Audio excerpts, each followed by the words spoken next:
warahmatullahi wabarakatuh. Waalaikumsalam warahmatullahi wabarakatuh. Tabi pun. Ya pun. Innal hamdalillahi nahmaduhu wa nasta'inuhu wa nastaghfiruh wa na'udzu billahi min syururi anfusina wa min sayyiati a'malina. May yahdihillahu fala mudhillalah wa may yudhlilhu fala hadiyalah. Allahumma sholli ala Muhammad wa ala ali Muhammad la nabiyya ba'da. Amma ba'du. Alhamdulillah, puji syukur pagi hari ini pemirsa TVR Lampung dimanapun Anda berada, kita diberikan kesempatan Allah untuk bertemu lagi.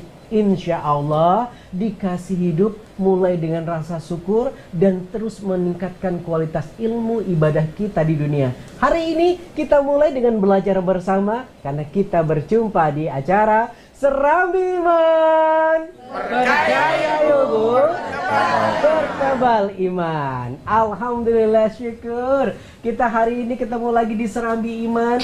Pagi-pagi memulai aktivitas dengan menambah ilmu pengetahuan. Insya Allah ilmu pengetahuan agama untuk selamat hidup di dunia dan juga di akhirat. Amin. Hari ini insya Allah di samping saya sudah siap guru yang akan menemani kita memberikan pencerahan. Ada Ustadz kita, Ustadz Hamam Syafi'i MZSAG. Assalamualaikum Ustaz. Waalaikumsalam warahmatullahi wabarakatuh. Apa kabarnya Ustaz Hamam? Alhamdulillah sehat. Boleh menyapa pemirsa dulu Ustaz? Pemirsa TVRI Lampung yang dirahmati Allah. Assalamualaikum warahmatullahi wabarakatuh. Waalaikumsalam warahmatullahi wabarakatuh. Dan hari ini bersama Ustadz Hamam kita akan belajar bagaimana mengetahui golongan manusia yang mendapatkan hidayah Allah Subhanahu wa taala. Kita ketahui bersama bahwa hidup di muka bumi ini adalah yang terbaik ketika mereka mendapatkan hidayah dari Allah dan bisa terus konsisten pada jalan agama Allah Subhanahu wa taala. Tapi tidak semua orang beruntung mendapatkannya.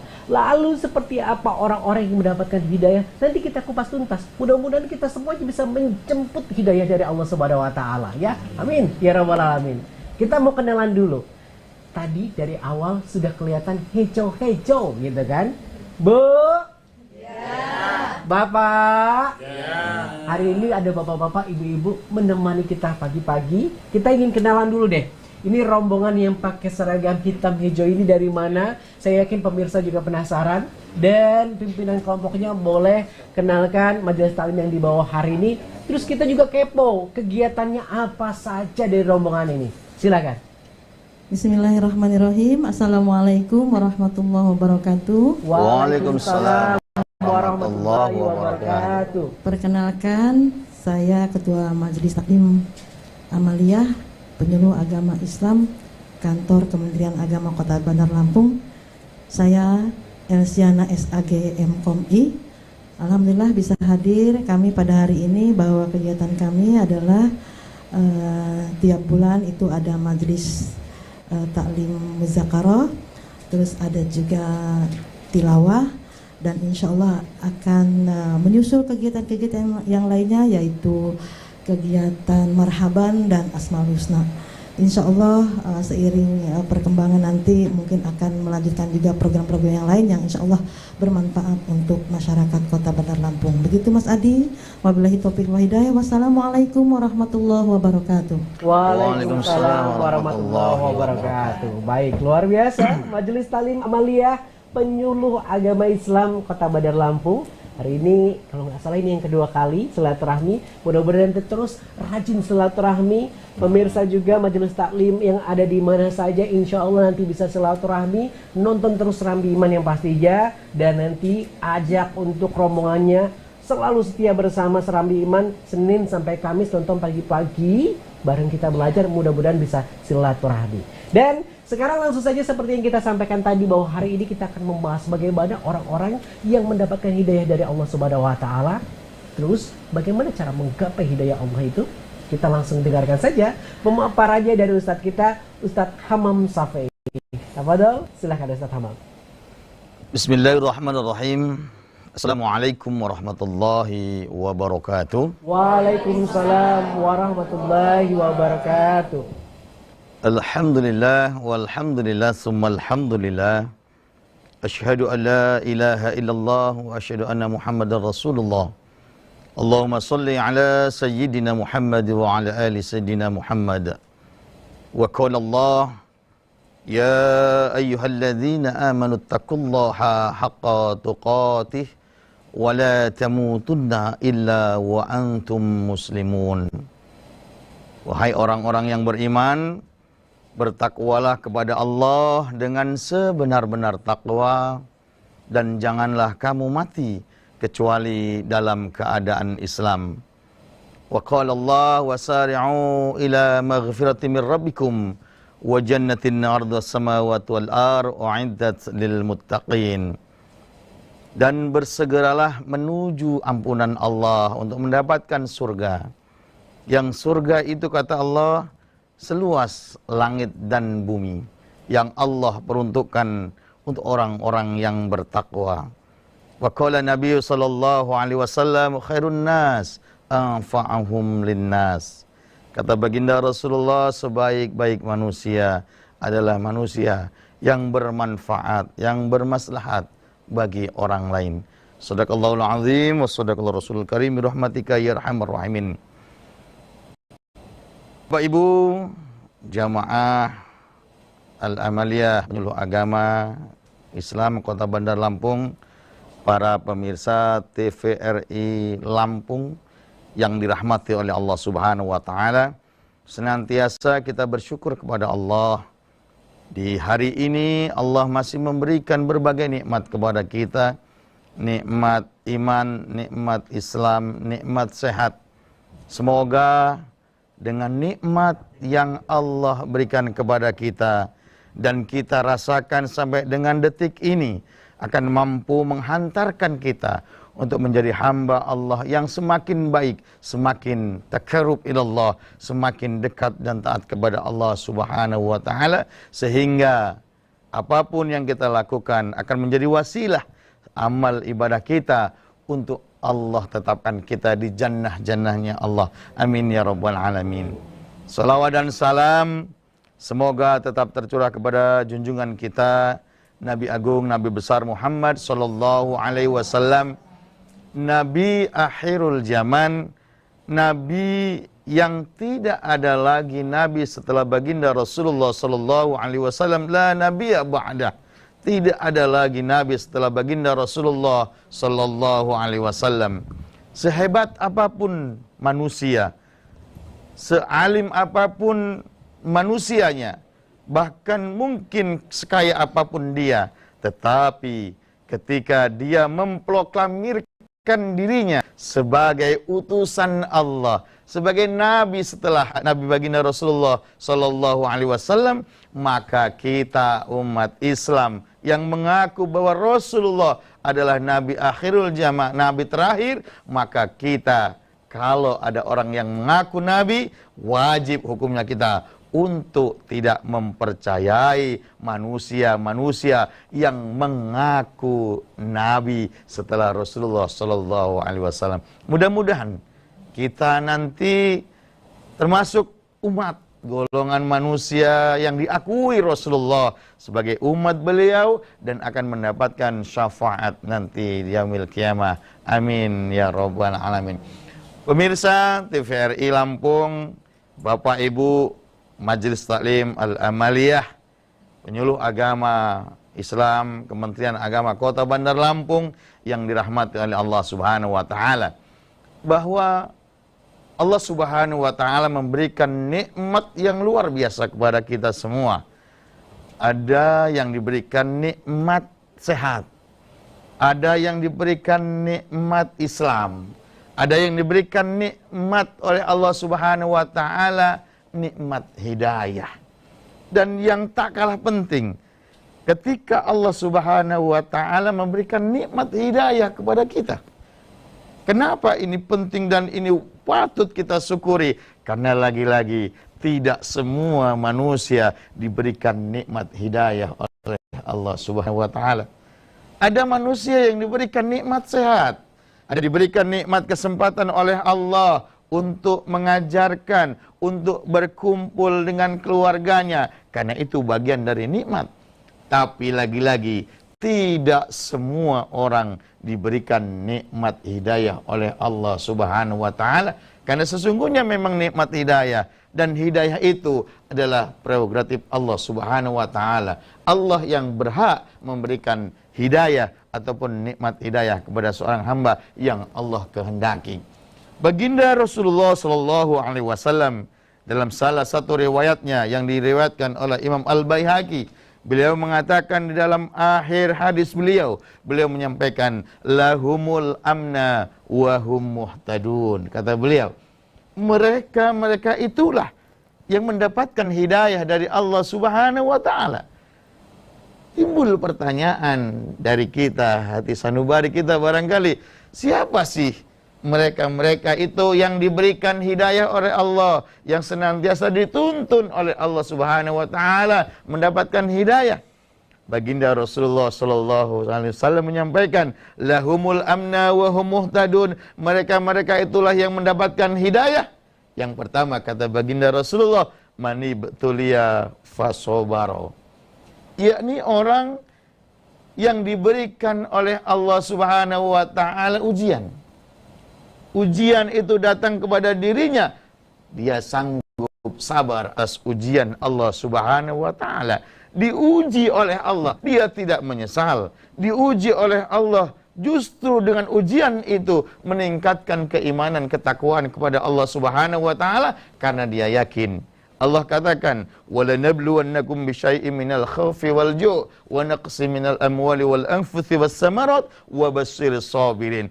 Allah kabarkan tuh kepada orang-orang yang sabar ketika manusia diuji oleh Allah. Sesungguhnya Allah tuh menguji sedikit aja Mas Adi. Diuji oleh Allah sedikit, rasa takut, kekurangan harta benda, kekurangan jiwa. Yang sering barangkali kalau ketika kita di masyarakat kita, atau mungkin barangkali karena kita di perkotaan, kalau kekurangan buah-buahan mungkin tidak barangkali. Kita walaupun tidak punya tanah, tapi bisa berpanen. Panennya di pasar, bisa beli buah. Mungkin itu tidak akan menjadikan kekurangan kita. Tapi yang kadang-kala sering ada dan senantiasa ada di lingkungan kita adalah ketika Allah menguji kita dengan kekurangan jiwa. Artinya apa? Barangkali ada saudara kita yang pernah dipanggil oleh Allah, orang yang kita cintai, mungkin pasangan kita juga dipanggil oleh Allah Subhanahu wa taala. Itu adalah ujian Allah. Tapi apa kata Allah? Allah katakan, sampaikan kabar gembira kepada orang-orang wabasyiris sabirin, yakni orang-orang yang sabar. Alladzina idza asabatuhum musibah, yakni orang-orang yang ketika diberikan ujian oleh Allah, maka dia senantiasa sabar atas ujian Allah Subhanahu wa taala. Karena memang luar biasa. Walaupun ujian itu berat, tapi kata Allah, hadiah Allah akan berikan kepada orang-orang yang betul-betul sabar atas ujian itu. Maka sesungguhnya hadiahnya pun tidak kaleng-kaleng. Hadiahnya surga kata Allah. Allah akan berikan surga kepada orang-orang yang ketika diuji oleh Allah, tapi dia sabar. Dia kembalikan kepada Allah. Qalu inna lillahi wa inna ilaihi raji'un. Karena sesungguhnya apapun yang datang terhadap dirinya, itu adalah qadarullah, itu adalah ketentuan Allah Subhanahu wa taala, datang dari Allah dan akan kembali kepada Allah Subhanahu wa taala. Jadi orang-orang yang kata baginda Rasulullah, lahumul amna wa hum muhtadun, yakni sabar atas ujian Allah Subhanahu wa taala, maka orang yang sabar akan senantiasa diberikan oleh Allah Subhanahu wa taala, dituntun dengan hidayah Allah Subhanahu wa taala. Bapak Ibu jamaah Majelis Taklim Al-Amaliyah, penyuluh agama Kementerian Agama Kota Bandar Lampung yang dirahmati oleh Allah, pemirsa TVRI yang insya Allah senantiasa mendapatkan keberkahan dan kesehatan dari Allah Subhanahu wa taala. Itu yang pertama. Lalu yang kedua, kata baginda Rasulullah, orang-orang yang akan senantiasa dibimbing, dituntun, diberikan hidayah oleh Allah Subhanahu wa taala, yakni wa'tiya fasyakara. Syukur dalam pemberian. ketika diberikan nikmat oleh Allah Subhanahu wa taala, dia mensyukuri atas apa yang Allah berikan terhadap dirinya. Karena Allah juga berjanji di dalam Al-Qur'an, la in syakartum la azidannakum wa la in kafartum inna azabi lasyadid. Maka kata Allah Subhanahu wa taala, ini janji Allah, siapa yang bersyukur atas nikmatku, berterima kasih atas segala apa yang kuberikan terhadap dirinya, maka akan aku tambah dan aku tambah nikmat itu. Tapi sebaliknya, ketika diberikan nikmat oleh Allah, diberikan sehat oleh Allah, diberikan waktu luang oleh Allah Subhanahu wa taala, apapun yang ada dalam dirinya adalah merupakan kebaikan, kebahagiaan. Tetapi ketika dia tidak bersyukur atas nikmat Allah Subhanahu wa taala, maka kata Allah, sesungguhnya azabku sangat pedih. Allah akan memberikan azab kepada orang-orang yang tidak mau bersyukur atau bahkan mungkin ingkar terhadap nikmat-nikmat Allah Subhanahu wa taala. Pemirsa yang dirahmati oleh Allah, sesungguhnya dikatakan oleh Allah, wa may yashkur fa innama yashkuru li nafsih. Orang yang bersyukur itu bukan untuk Allah. Orang yang bersyukur itu, kata Allah Subhanahu wa taala, sesungguhnya kesyukuran kepada Allah namun akan Allah kembalikan kepada orang-orang yang bersyukur. Jadi sesungguhnya kembalinya, muaranya untuk kita, keberuntungannya untuk kita sendiri. Dan sebaliknya, ketika kita diberikan nikmat oleh Allah Subhanahu wa taala enggak mau bersyukur, maka Allah di dalam hadis qudsi Allah katakan, "Man lam yashkur 'ala ni'mai wa lam yasfir 'ala bala'i wal yahruj min tahtis sama'i wal yadlub rabban siwaya," kata Allah. Wahai manusia, andaikan aku beri nikmat, engkau tidak bersyukur atas nikmatku, ketika aku berikan musibah, tidak sabar atas ujian yang telah aku berikan, maka kata Allah, silahkan kau keluar dari kolong langitku dan cari Tuhan selain aku, kata Allah. Allah katakan di dalam hadis qudsi, begitu Allah Subhanahu wa ta'alanya ketika orang yang tidak bersyukur kepada Allah, Allah murka, Mas Adi, kepada orang-orang yang enggak mau bersyukur, kepada orang-orang yang telah diberikan nikmat, tapi dia ingkar atas apa yang Allah berikan. Silahkan, kata Allah, cari Tuhan selain aku, keluar dari kolong langitku, kata Allah Subhanahu wa ta'ala.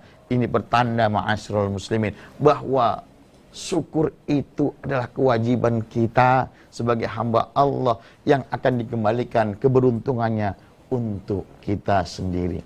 Maka saya mengajak dan mengingatkan, apapun yang Allah berikan di dalam kitab Nasaibul Ibad, Allah katakan, Nasaibul Ibad dikatakan, jangan kau lihat besar kecilnya nikmat rizki yang Allah berikan terhadapmu, tapi lihat siapa yang ngasih rizki itu.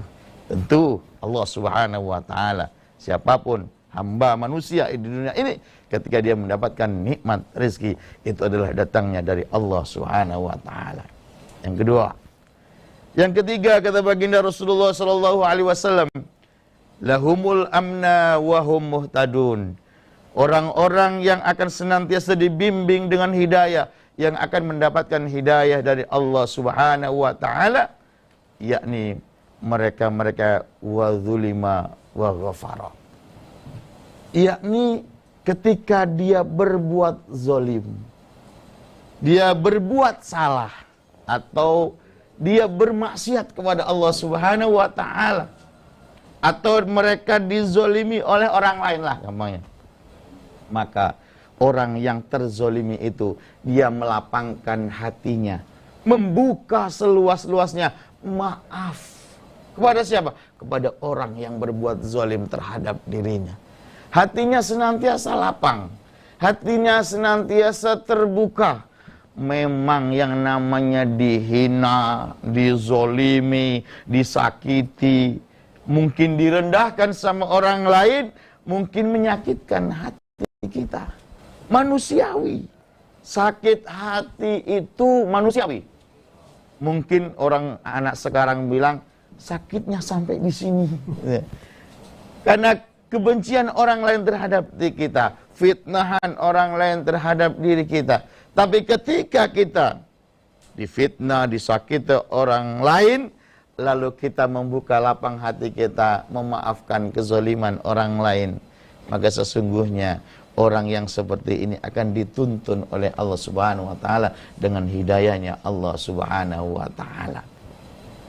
Tetapi ketika kita dizalimi, jangan membalas kezaliman itu. Justru kita doakan.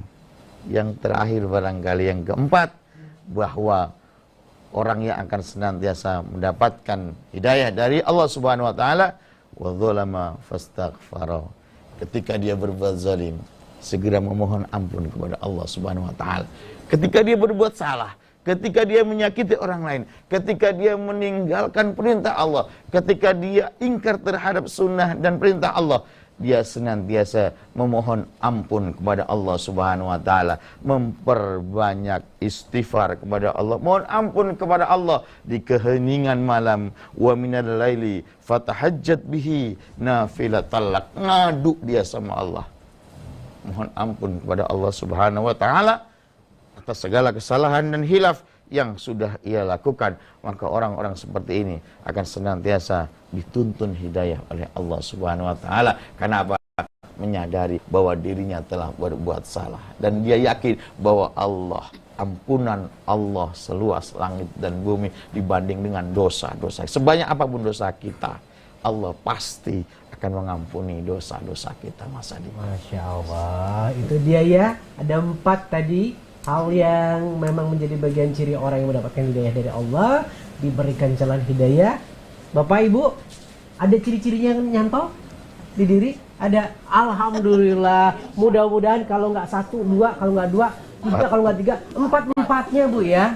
Yang di rumah juga mudah-mudahan 4-4-nya ada dalam diri kita. Tapi nanti kita akan berikan kesempatan ibu-ibu semuanya di sini, bapak-bapaknya yang mau bertanya. Mudah-mudahan pertanyaan juga mewakili pemirsa di rumah yang setia nonton kita. Karena setia, kita tanyain nanti. Ada yang mau lewat. Kita kembali setelah yang satu ini, tetap di Serambi Iman. Percaya yuk Bu, berkembang iman.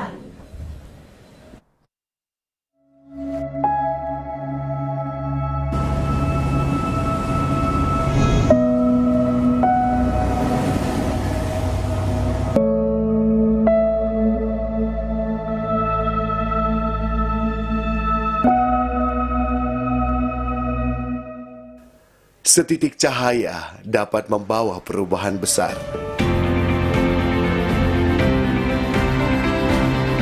Bermacam sosok bersatu dalam semangat yang sama.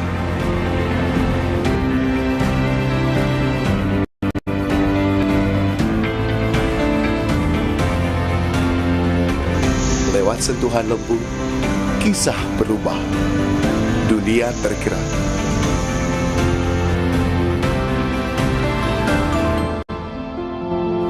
Dengan persatuan, cahaya kita bersinar bersama.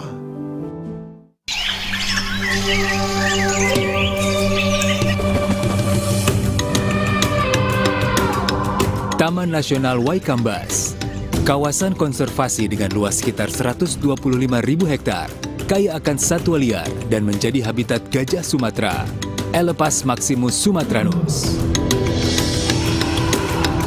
Keberadaan kawasan konservasi Waikambas sangat penting untuk melindungi satwa gajah yang masuk kategori appendix ini.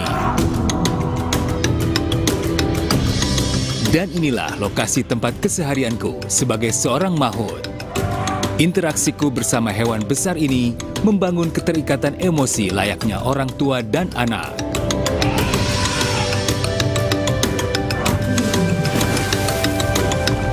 Gajah merupakan hewan sosial yang cerdas dan memiliki ingatan yang kuat. Hewan besar berbelalai panjang ini sangat peka dan berkomunikasi melalui sentuhan, penciuman, juga suara.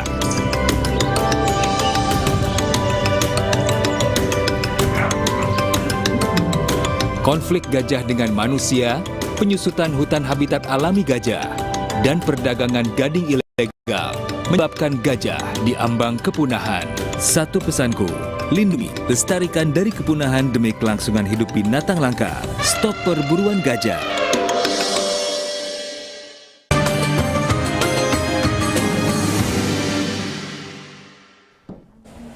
Baik pemirsa dimanapun Anda berada, kembali lagi masih di Serambi Iman. Pulang pergi dari kampung, ajak ibu naik delman. Pagi-pagi nontonnya TVR Lampung, cari ilmu di Serambi Iman. Baik. Pinter ibu-ibu kita, kompak ya, langsung nyaut dia. Masya Allah. Kita cari ilmu di Serambi Iman pagi-pagi, mudah-mudahan berkah. Amin. Tadi disampaikan oleh Ustadz kita bahwa mereka yang mendapatkan tuntunan untuk menjemput hidayah Allah Subhanahu wa Ta'ala harus senantiasa bersabar dalam setiap menghadapi ujian, selalu bersyukur pada Allah Subhanahu wa Ta'ala terhadap ketentuannya, dan selalu lapang dada mau memaafkan sesama kita, dan yang terakhir juga selalu mawas diri untuk memohon ampunan pada Allah Subhanahu wa Ta'ala. Nah, kira-kira sekarang masih ada pertanyaan yang gantung nggak sih yang pengen diketahui lebih lanjut? Kita berikan kesempatan ibu-ibu, bapak-bapak yang mau bertanya. Boleh? Baik. Dekat saya, kanan. Ibu siapa? Sebutkan namanya, majelis taklim, dan pertanyaannya. Silakan. Baik, bismillahirrahmanirrahim. Assalamualaikum warahmatullahi wabarakatuh. Waalaikumsalam warahmatullahi wabarakatuh. Nama saya Yanti. Saya mau bertanya. Tadi Ustadz mengatakan bahwasannya ketika kita mendapat musibah atau ujian dari Allah Subhanahu wa Ta'ala, kita itu harus bersabar. Kita sebagai umatnya itu ketika mendapatkan musibah atau ujian dari Allah, kita itu harus sabar yang seperti apa ya Ustadz? Mungkin hanya itu pertanyaannya. Sekian, terima kasih. Baik, itu dia, sabarnya seperti apa Ustadz? Karena kalau ngomongin sabar ini kayaknya panjang ya Bu ya. Dapat uang sayur dari suami kok kurang nih gitu kan. Mau sabarnya gimana gitu? Apakah dengan diam saja atau protes seperti itu? Setiap ujian ada dalam hidup kita tuh, koridor sabarnya seperti apa Ustadz? Karena kalau kita mensabarkan diri kita, kadang tuh batas sabar kita, kadang kita berpikir ya, sabar itu ada batasnya, betul nggak? Nah, manusia selalu berpikir seperti itu. Kira-kira sabar yang seperti apa yang harus kita wujudkan dalam diri kita, Ustaz? Baik, terima kasih Mas Tadi, terima kasih. Sabar yang seperti apa sih ketika kita diuji oleh Allah Subhanahu wa Ta'ala? Allah sudah menggariskan bahwa memang Allah sudah perintahkan ketika kita orang-orang yang beriman khususnya ketika diuji oleh Allah Subhanahu wa Ta'ala, karena Allah akan senantiasa menguji.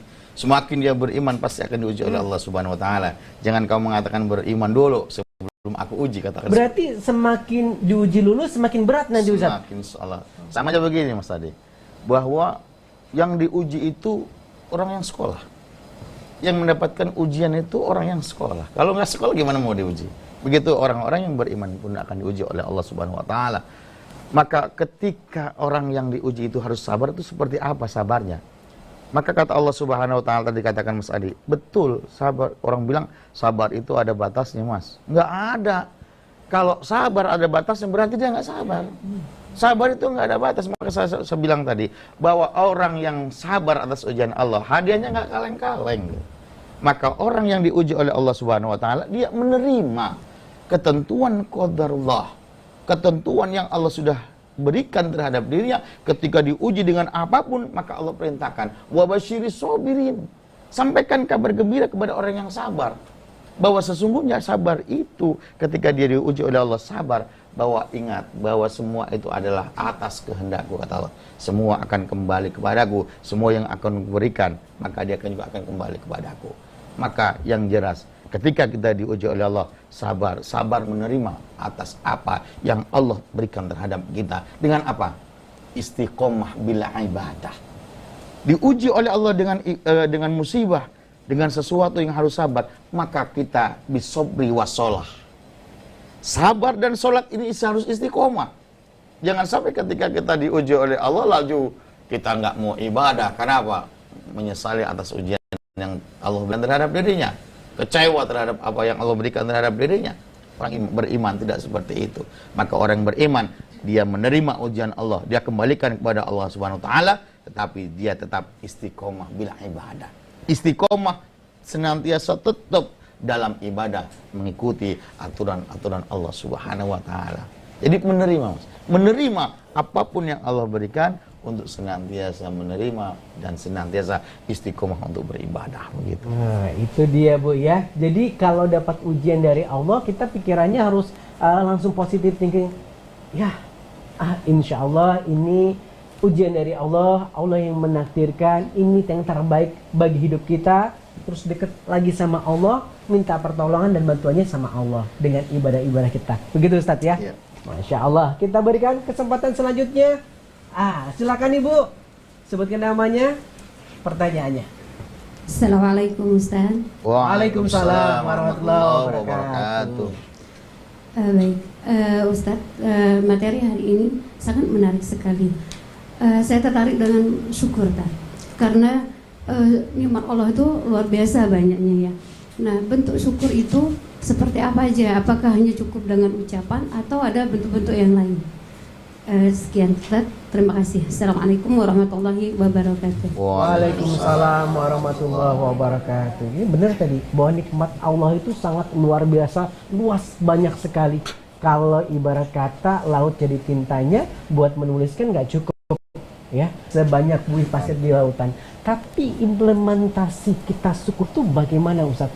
Apakah cukup mengucap alhamdulillah saja atau ada hal-hal lain yang memang harus disinergikan dengan ucapan syukur alhamdulillah kita?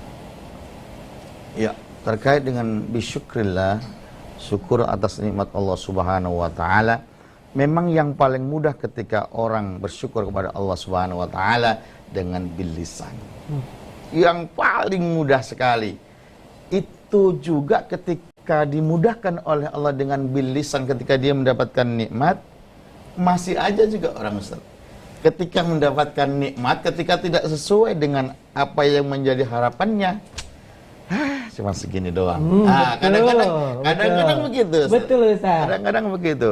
Tapi minimal ketika kita mendapatkan nikmat, bentuknya apapun sesuatu yang menyenangkan bagi kita, minimal kita berucap dengan lisan kita, alhamdulillahirabbil alamin, bersyukur kepada Allah Subhanahu wa taala.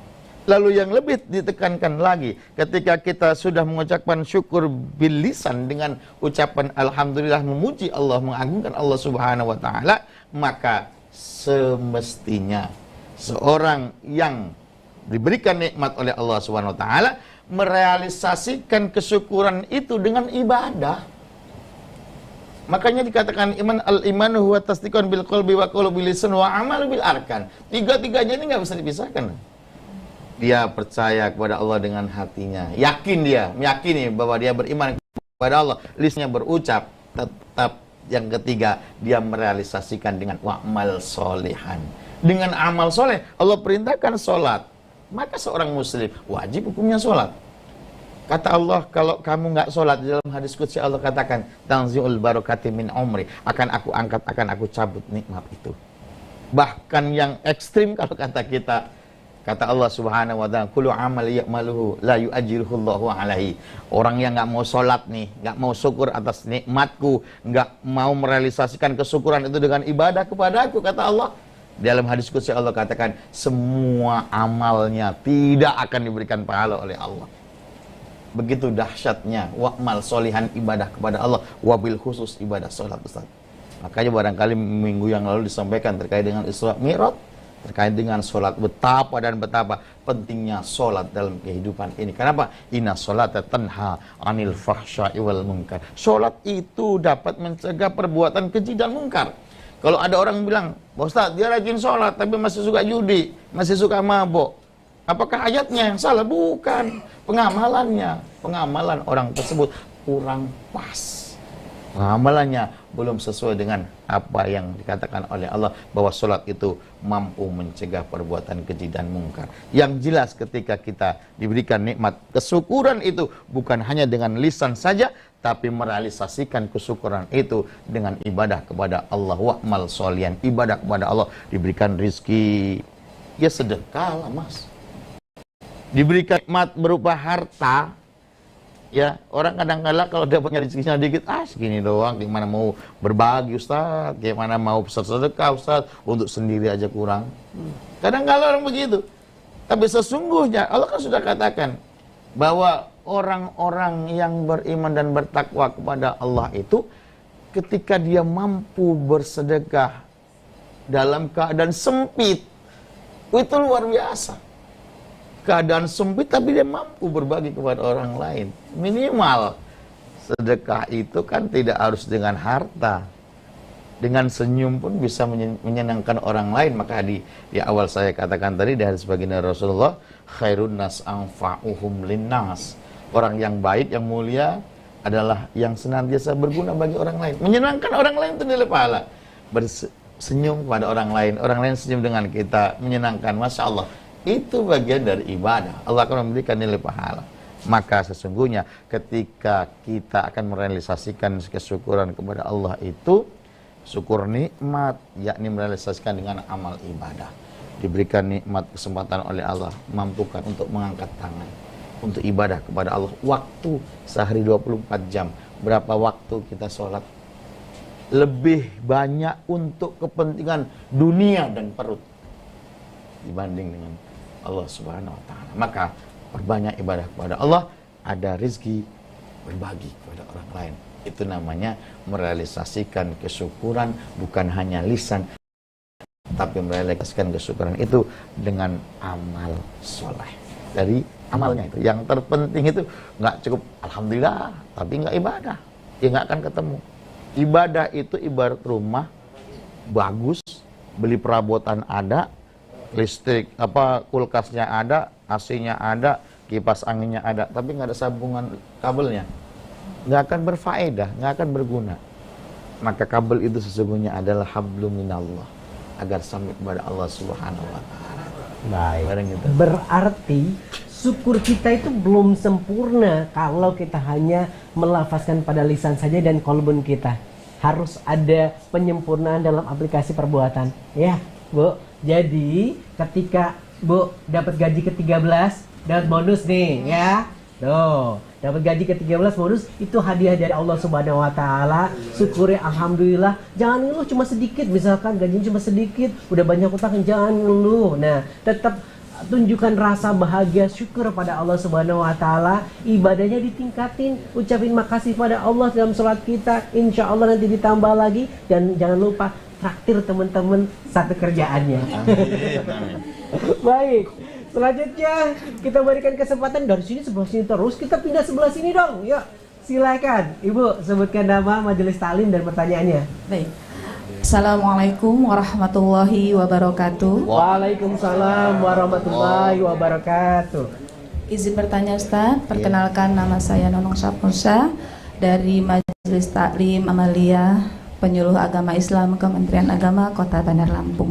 Pertanyaan saya, apabila kita dizolimi ataupun disakiti oleh orang, apa yang harus kita lakukan Ustaz? Terima kasih. Wassalamualaikum warahmatullahi wabarakatuh. Waalaikumsalam warahmatullahi wabarakatuh. Bu, Ibu siapa tadi? Ibu Nunung. Ibu Nunung. Saya yakin pikirannya kalau orang zalim itu doanya makbul. Mau doain jelek ya? Senjata katanya gitu kan. Karena ada yang menyatakan, ada hadis yang menyebutkan bahwa ketika waktu dijabah itu adalah ketika kita dizolimi, adalah doa kita dijabah, Bu ya. Nah, kira-kira kalau dizolimi kita harus seperti apa Ustaz? Baik nggak sih kita balas dengan doa untuk orang lain yang agak buruk gitu kan? Kira-kira sebaiknya bagaimana muslim yang baik ketika mendapatkan ujian yang dizolimi hidupnya oleh orang lain? Baik, terima kasih pertanyaannya. Ini memang real di masyarakat kita. Kadang-kadang kita ketika kita zolimi, kita balas dengan kezoliman juga. Dia fitnah saya fitnah juga. Dia jelek-jelekin saya, ngomongin saya di belakang, saya omongin juga. Ajaran Islam tidak seperti itu. Bahwa ketika kita dizolimi oleh orang lain, meskipun memang betul ketika kita dizolimi, doa orang yang terzolimi itu makbul. Cuman bukan dalam arti kita doa jelek untuk orang yang berzolim kepada kita. Ketika kita dizolimi oleh orang lain, maka kita yang harus kita lakukan adalah ikhlas dan sabar. Karena itu adalah kunci. Yang kedua, jangan sampai kita balas kezoliman orang lain itu yang mereka zalim terhadap kita, lalu kita balas kezaliman. Kalau kita balas, apa bedanya kita dengan mereka? Jadi ketika kita dizalimi, yang jelas kita senantiasa perbanyak istighfar kepada Allah Subhanahu wa taala, dan ketika kita mampu dan usahakan mampukan, doakan. Ketika mereka berbuat zalim kepada kita, kita doakan yang baik-baik saja. Kita doakan yang baik-baik, insya Allah mereka terbuka hatinya sehingga dia berbuat baik kepada saya. Mudah-mudahan dengan doa kita, mereka yang benci dengan kita tanpa sebab, memfitnah tanpa sebab, mudah-mudahan diberikan hidayah oleh Allah. Karena lagi-lagi hidayah ini urusan Allah Subhanahu wa taala. Tidak semua manusia diberikan hidayah oleh Allah. Termasuk kita yang hadir di sini ini salah satu nikmat yang Allah berikan adalah hidayah Allah. Kalau tanpa hidayah nggak mungkin bisa hadir ke sini. Nggak bisa hadir ke sini. Inilah agama kita, agama Islam yang luar biasa. Sampai ketika baginda Rasulullah di Taif, mungkin yang minggu lalu juga diceritakan sama pemateri yang lalu, Aja Evi juga, bahwa ketika baginda Rasulullah di Taif luar biasa. Hantaman, hinaan, cacian, lemparan kotoran, lemparan batu. Tapi ketika malaikat Jibril datang, ketika ingin membantu Rasulullah, apakah Rasulullah hantam aja Muhammad, hantam aja Jibril? Saya kecewa dengan mereka. Enggak. Apa kata baginda Rasulullah? Ketika dibilangin, sampaikan malaikat Jibril, wahai Muhammad, andaikan kau izinkan aku untuk mengangkat gunung Uhud ini, akan aku habisin mereka. Tapi enggak, baginda Rasulullah. Kenapa? Akhlak baginda Rasulullah yang mulia. Mereka belum tahu. Insya Allah nanti anak keturunan mereka akan tahu, mereka akan taat kepada aku. Artinya, walaupun kita tidak akan bisa menyamai baginda Rasulullah, paling tidak apa yang disampaikan Rasulullah, yang diajarkan Rasulullah ketika orang berbuat zalim kepada kita, jangan dibalas dengan kezaliman. Mungkin itu Nundang ya. Baik ya, kita selalu kalau ngomongin masalah zalim ini hablum minanas banget ini ya Bu ya. Hubungan kita sesama manusia ini memang kompleks banget. Kadang udah dizolimi ada ujian lagi. Waduh, kompleks ya Bu ya. Tapi itu tadi kuncinya, seperti yang disampaikan Ustadz, kita harus ikhlas, kita harus sabar, kita harus ikhlas merelakan dan mau memaafkan. Peluang itu tadi disampaikan Ustadz, kalau itu adalah doa-doa yang dikabulkan oleh Allah Subhanahu wa taala, doakan kebaikan untuk diri kita, doakan kesabaran kita agar senantiasa diberikan kemudahan. Masya Allah. Ustaz, kita beralih lagi. Sepertinya sampingnya sudah siap-siap dari tadi pengen tanya. Nah, Ibu siapa Bu? Silakan. Bismillahirrahmanirrahim. Assalamualaikum warahmatullahi wabarakatuh. Waalaikumsalam warahmatullahi wabarakatuh. Perkenalkan, nama saya Ana Komariah dari Majelis Taklim Al-Amal Penyuluh Agama Islam Kemenak Kota Bandar Lampung. Begini Ustadz, saya mau bertanya, bagaimana caranya bertaubat yang benar supaya dosa-dosa kita diampuni oleh Allah Subhanahu wa taala. Terima kasih Ustadz. Wassalamualaikum warahmatullahi wabarakatuh. Waalaikumsalam warahmatullahi wabarakatuh. Taubat yang benar ini gimana Ustadz? Ya, kemarin abis ngomongin orang lain terus dilabrak, aduh saya kapok deh, insya Allah taubat gak mau ngelakuin lagi. Besok diajak ngobrol yang lain, tetap lanjut. Ya Bu? Kira-kira seperti apa taubat yang sebenarnya kalau melihat ujian dunia ini begitu banyak Ustadz untuk kita? Ya, terima kasih. Tubu ilallah taubatan nasuha, Allah perintahkan itu. Siapapun manusianya, siapapun orangnya, ketika dia banyak dosa, ketika dia bertobat kepada Allah Subhanahu wa taala, menyadari bahwa perbuatan itu salah, maka Allah memberikan peluang untuk apa? Ampunan Allah akan berikan. Tubu ilallah taubatan nasuha. Bertobatlah kepada Allah dengan sebenar-benar tobat. Bukan tobat sambal kalau kata bilang. Hari ini makan sambal, wah tobat saya. Besok ada sambal lagi, ada serut, lagi. Makan lagi. Itu namanya tobat sambal. Tapi tobat yang sesungguhnya adalah yang pertama, dia menyesali atas perbuatan yang sudah ia lakukan. Menyesal dia. Kalau nggak ada menyesal berarti nggak tobat. Dia yakin tobat kepada Allah tapi nggak nyesal atas perbuatannya. Maka kadang ada bangga orang ketika berbuat dosa, dia ceritakan, saya mau udah tobat, Saya bukannya sombong, saya dulu kerjaan saya mah minum, sehari bisa 7 kali minum. Wah, membanggakan diri. Padahal dia merasa katanya sudah tobat. Kalau memang sudah tobat, dia tutup.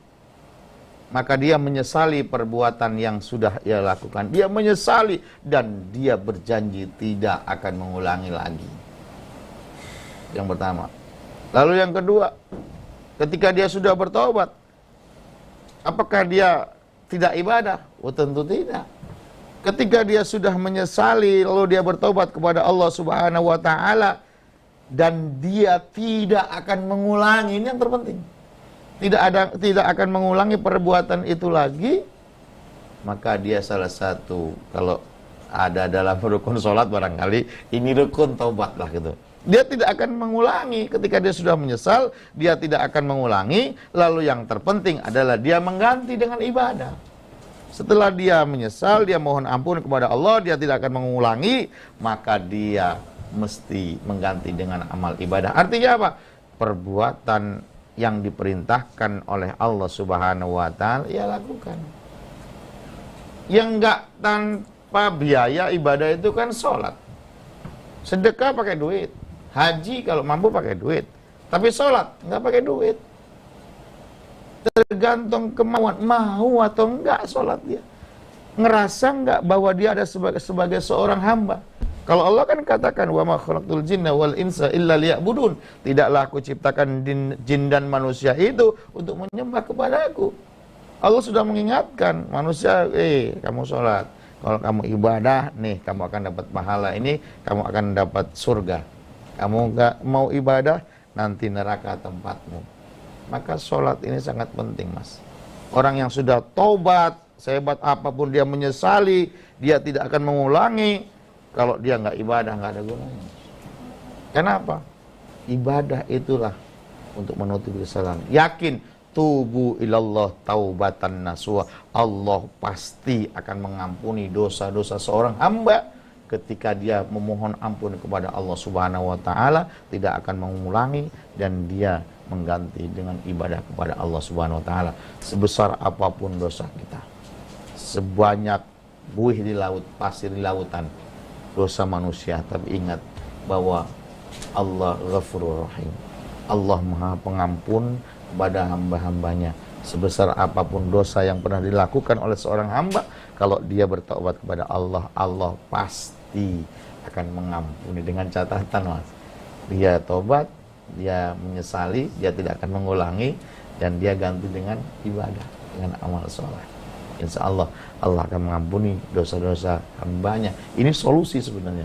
Solusi Allah kepada pendosa-pendosa. Ya kita ini pendosa. Kita ini manusia banyak dosa. Kita ini banyak salah. Sejengkal, langkah, ayunan tangan, lisan keluar dari rumah, bisa berefek, berbuat dosa, bermaksiat kepada Allah Subhanahu wa taala. Ngobrol aja habis pengajian kadang-kadang bikin dosa. Kadang-kadang seperti itu tanpa disadari. Maka Allah memberikan solusi, bertobat kepada Allah. Lebih mudahnya adalah beristighfar kepada Allah, mohon ampun kepada Allah. Kenapa? Dosa itu ketika sedikit, ketika ditumpuk-tumpuk, kata Imam Al-Ghazali, akan tebel juga. Ibarat debu. Debu di kaca, saben hari ada debu. Tapi kaca itu nggak pernah dilap, tebel debunya itu. Tapi ketika debu itu nempel, saben hari dilap, saben hari bersih. Begitu juga dengan dosa-dosa kecil kita, misalnya. Ini di luar dosa syirik tentunya kepada Allah. Dosa kecil yang saben hari lisan kita, ketika kita berbuat dosa, ketika kita perbanyak istighfar setiap hari, insya Allah akan gugur juga. Akan gugur. Dosa kecil istri kepada suami, ya Bu ya. Kepada suami apa? Kadang-kala di celana suaminya ada warna merah, suaminya nyari kemana-mana, mah tahu duit abah nggak tahu, diambilnya. Itu dosa-dosa kepada suami itu. Ya mudah-mudahan dengan istighfar mohon ampun kepada Allah dan ngomong kepada suami, insya Allah akan hilang dosa-dosa itu. Amin. Nggak diulangi lagi tapi Bu ya. Kalau tadi dikatakan bahwa berarti semua kita itu sebetulnya adalah para pendosa. Jadi kita harus selalu bertaubat pada Allah Subhanahu wa taala. Ya, ini selalu mohon ampun, minimal mohon ampun kita dengan istighfar, ya. Jadi jangan pernah mengklaim orang berdosa padahal kita semua umat manusia itu adalah makhluk pendosa. Baik sengaja maupun tidak sengaja harus selalu mohon ampunan pada Allah Subhanahu wa taala. Ya tadi, mohon ampun dengan rasa penyesalan dan insya Allah tidak akan mengulangi kembali. Pasti kalau berdosa dalam hati kita, ya Allah saya tadi kenapa ngakuin itu? Pernah terpikir seperti itu, Basin? Nah, mudah-mudahan dengan penyesalan seperti itu kita sadar bahwa itu salah. Lalu kemudian ada manifestasi yang harus dilakukan adalah penebusan dosa, yakni dengan meningkatkan kualitas keimanan dan ibadah kita pada Allah Subhanahu wa taala. Tapi saya tertarik dengan satu, Ustaz. Perlu nggak sih kita melakukan sholat taubat, Ustaz? Dalam kehidupan kita. Kalau bisa sebenarnya. Makanya dianjurkan Rasulullah itu ketika kita malam minal laili fatahajjat bihi nafitalak, ketika bangun di keheningan malam, yang dilakukan yang pertama sholat wudu, sholat hajat, sholat taubat, sama sholat tahajud, ditutup dengan witir. Maka perintah itu sebenarnya sholat taubat itu usahakan kalau bisa saben hari. Makanya sunnahnya kan begitu. Kalau misalnya saya tahajud aja, ya silakan. Tapi alangkah lebih baiknya ketika kita malam bangun, sholat 2 rakaat sholat wudu, sholat 2 rakaat sholat taubat, sholat 2 rakaat hajat, lalu disambung dengan tahajud 8 rakaat, ditutup dengan witir 3 rakaat. Masya Allah. Jadi nggak perlu kita sadar melakukan dosa besar baru sholat taubat setiap hari pun kita hari. Upayakan kalau bisa. Karena itu tadi, kadang-kadang kan kita ada dosa yang sengaja, nggak sengaja. Kadang-kadang yang disengaja, kadang-kadang ngelupa dengan kita melakukan dosa.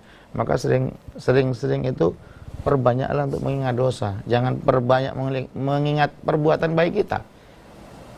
Ingatlah ketika kita senantiasa berbuat dosa. Tanamkan dalam hati bahwa kita adalah manusia pendosa. Jangan pernah sekali bahwa kita merasa orang yang paling baik.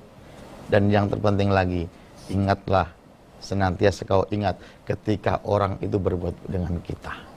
Walaupun perbuatan baik orang itu kecil, ingat terus. Insya Allah akan mendapatkan keberkahan dari Allah Subhanahu wa taala. Tapi jangan sekali-kali kita merasa paling baik. Ingatlah dosa setiap hari. Kenapa? Kita pasti banyak dosa. Lisan, tangan, mata, apalagi mata sebenarnya mungkin. Makanya tadi solusinya Allah memberikan solusi, gampang benar sebenarnya. Berbanyak istighfar kepada Allah Subhanahu wa taala. Begitu Mas. Mudah-mudahan ini jadi pencerahan buat kita semuanya ya.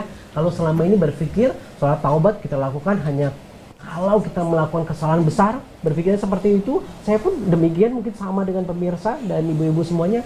Tapi ternyata setiap hari kita harus selalu iringi dengan sholat taubat. Karena itu tadi, kita semua adalah makhluk pendosa. Mohon ampun pada Allah Subhanahu wa taala, bertaubat setiap hari kita. Karena seluruh anggota tubuh kita secara tidak sengaja terkadang melakukan kesalahan dan berdosa. Baik, Ustadz, ini ngomongin perbincangan kita tentang hidayah sampai dosa terakhir ini Ustadz. Sangat menarik, tapi ini sudah di penghujung kebersamaan Ustadz. Nah, sebelum kita akhiri perjumpaan kita Ustadz, pesan dari Ustadz untuk pemirsa semuanya agar senantiasa menjadi pribadi yang mendapatkan hidayah dari Allah Subhanahu wa taala Ustadz.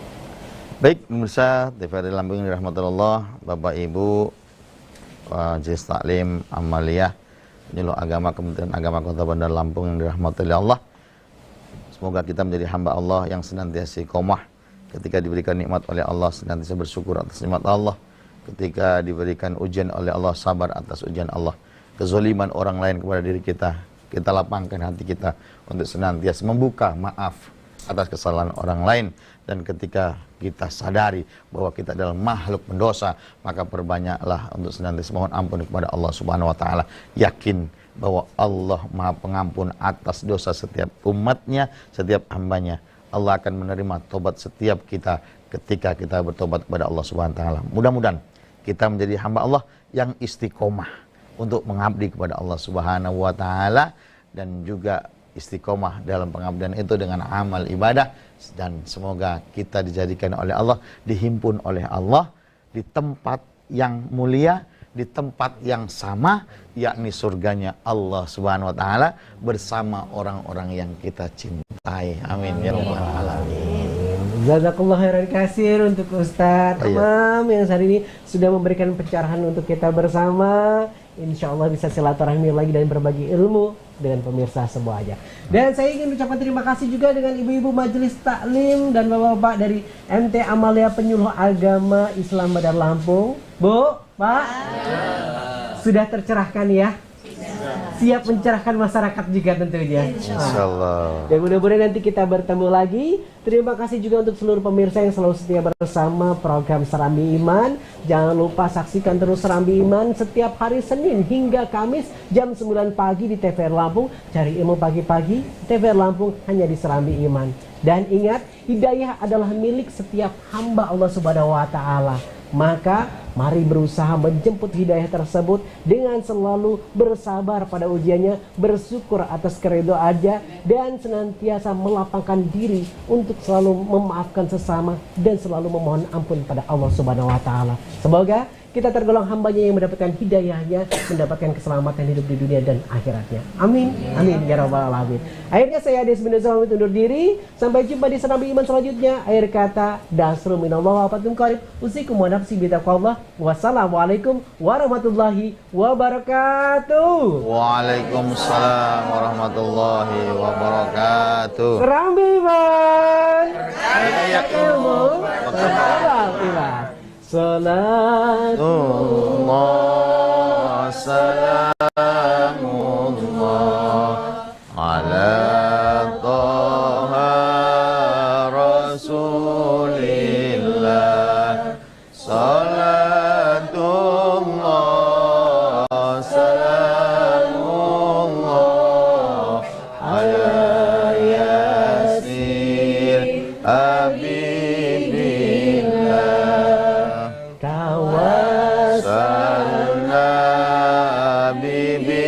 Bismillah wa bil hadi Rasulillah wa kulli mujahidin lillah bi